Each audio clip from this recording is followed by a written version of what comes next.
ଢେଙ୍କାନାଳରେ ସଚେତନତା ଶୋଭାଯାତ୍ରା ଆନ୍ତର୍ଜାତିକ ନିଶା ଅପବ୍ୟବହାର ଓ ଅବୈଧ ଚାଲାଣ ବିରୋଧ ଦିବସ ପାଳିତ। ଆନ୍ତର୍ଜାତିକ ନିଶା ଅପବ୍ୟବହାର ଓ ଅବୈଧ ଚାଲାଣ ବିରୋଧ ଦିବସ ଅବସରରେ ଗୁରୁବାର ଢେଙ୍କାନାଳରେ ଏହି ଦିବସ ପାଳିତ ହୋଇଯାଇଛି। ଏହି ଉପଲକ୍ଷେ ପୂର୍ବାହ୍ନରେ ସ୍ଥାନୀୟ ପୁରୁଣା ଜିଲ୍ଲା ପରିଷଦ ହଲ୍ଠାରେ ଏକ ସାଧାରଣ ସଭା ଅନୁଷ୍ଠିତ ହୋଇଥିଲା। ସଭାରେ ମୁଖ୍ୟ ଅତିଥି ଭାବେ ଜିଲ୍ଲା ପରିଷଦର ଅଧ୍ୟକ୍ଷା ଅର୍ଚ୍ଚନା ପୁହାଣ ମୁଖ୍ୟ ଅତିଥି ଭାବେ ଯୋଗଦେଇ ଏହାକୁ ଉଦ୍ଘାଟନ କରିଥିଲେ।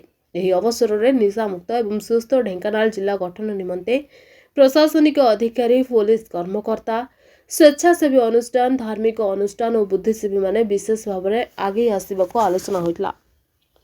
ଅନ୍ୟମାନଙ୍କ ମଧ୍ୟରେ ଜିଲ୍ଲା ମୁଖ୍ୟ ଚିକିତ୍ସା ଅଧିକାରୀ ସଞ୍ଜୟ ମହାପାତ୍ର, ବ୍ରହ୍ମାକୁମାରୀ ଉଷା ଦେବୀ, ଅତିରିକ୍ତ ଆରକ୍ଷୀ ଅଧୀକ୍ଷକ ପ୍ରଭାତ ବିଶ୍ୱାଳ, ଅତିରିକ୍ତ ଅବକାରୀ ଅଧୀକ୍ଷକ ଆର୍ଯ୍ୟା ସବ୍ୟତା ରାୟ ଓ ସମାଜସେବୀ ସୁରେଶ ପଣ୍ଡା ପ୍ରମୁଖ ଯୋଗ ଦେଇଥିଲେ।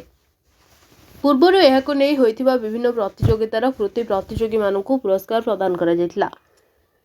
ଏହି ଅବସରରେ ଢେଙ୍କାନାଳ ମିନି ଷ୍ଟାଡିୟମଠାରୁ ଏକ ସଚେତନତା ଶୋଭାଯାତ୍ରା ବାହାରି ପୁରୁଣା ଜିଲ୍ଲା ପରିଷଦ ହଲ୍ଠାରେ ପହଞ୍ଚିଥିଲା।